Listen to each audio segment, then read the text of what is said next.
Welcome to the Deep Dive, where we take your sources and really unpack the key insights. Hi there. Today, we're diving into, well, a pretty chaotic Olympic football match, Argentina versus Morocco in Saint Etienne. Yeah, this one went way beyond just the scoreline. It became a huge case study, really, in crowd safety, event management, and frankly, where things can go wrong. Definitely. So we'll dig into what actually happened, look at the sort of systemic issues it uncovered. And crucially, what needs to change, the strategies to stop an exciting game turning into what one coach literally called a circus. Right, a circus. Okay, let's paint the picture. Stade Geoffrey Guichard. It's packed, mostly Moroccan fans, over 30,000, I think. The atmosphere is intense. Super intense. You can feel the passion. They even whistled the Argentine anthem, apparently, but the Moroccan one was sung with incredible fervor. So the game goes on, 90 minutes pass, Yeah. and then we get into this unbelievable 16 minutes of added time. 16 minutes, and right at the end of that, 90 plus 16, Argentina's Christian Medina scores. It's 2-2. And that was it, the flashpoint. Absolutely. Yep. That late equalizer just flipped a switch.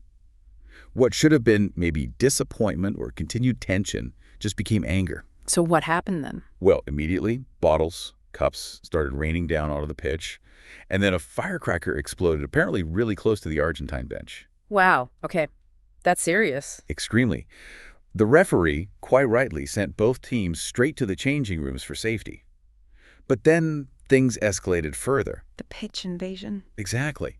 About 20 fans, authorities said, from both teams, interestingly, got onto the field. And how did they manage that so easily? Well, that's a key point. The stadium design.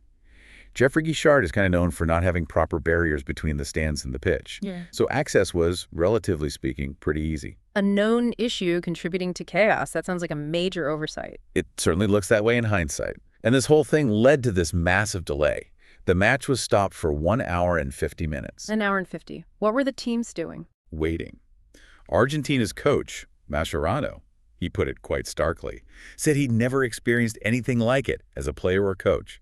Teams just kept in the dark, no communication. That must have been incredibly frustrating and maybe a bit frightening too. I'd imagine so. And the confusion spread everywhere. Lots of fans, even some players apparently, thought the game had actually finished 2-2. FIFA's own website even showed that score for a while. So a total information vacuum. Pretty much. And then you get these completely contradictory stories afterwards. Yeah. The Argentines called it a scandal. Which sounds about right, given what happened. But then you have this Paris 2024 security official, Thomas Collum, Yeah. saying the atmosphere was, and I quote, festive, and there was no security risk. Festive. Yeah. With pitch invasions and firecrackers, how do you square that? You don't, really. It highlights a massive disconnect, doesn't it? And it points to some really fundamental problems that this incident just laid bare. Okay, let's break those down. What were the biggest vulnerabilities? You mentioned the physical security first. Yeah, the lack of effective barriers, it wasn't just a design choice, it was a critical security failure in that specific high-pressure context, a real miscalculation of risk. Right. What else? Communication seems like a huge one. Oh, definitely. A major breakdown. Not just a lack of PA announcements, but a failure in the whole chain.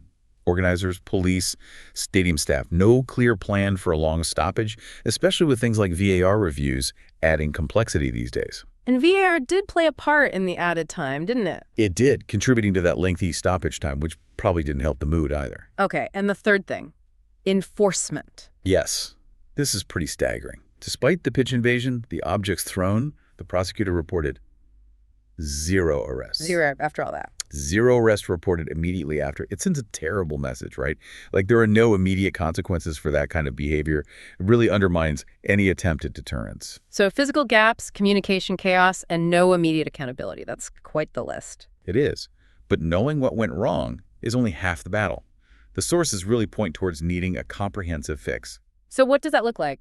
Starting with the stadium itself. Enhanced infrastructure, yeah. Effective barriers, maybe not giant fences, but something smarter, balancing safety and the fan experience. Much better entry screening, too. Proper bag checks, detectors. And technology, CCTV. Absolutely. Yep. Advanced CCTV, maybe even with AI helping to spot crowd surges or potential trouble spots in real time. Being proactive, not just reactive. Makes sense. And communication, how do you fix that breakdown? You need a central command hub.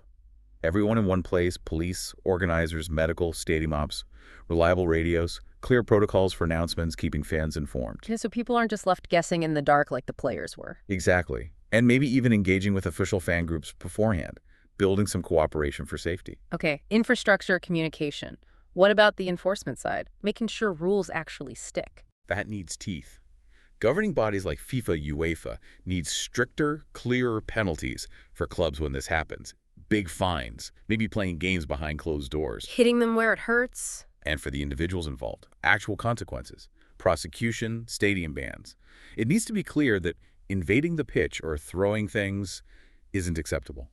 And clear rules for match stoppages, VAR delays, everything. No more confusion. So bringing it all together, what does this Saint-Étienne match really tell us about managing any large event beyond football? I think it shows that crowd safety isn't just about one thing. It's this complex interplay, isn't it? You need the physical security, the technology, yes, but also the human element, the coordination, the clear plans, the communication. Get one part wrong, and the whole thing can unravel fast. It really underscores the need for proactive planning. Absolutely.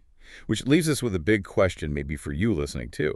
As events get bigger, more complex, how do we make sure that kind of proactive, joined-up thinking, that transparent communication becomes the norm? Instead of just scrambling when things go wrong. Precisely. Something to definitely think about.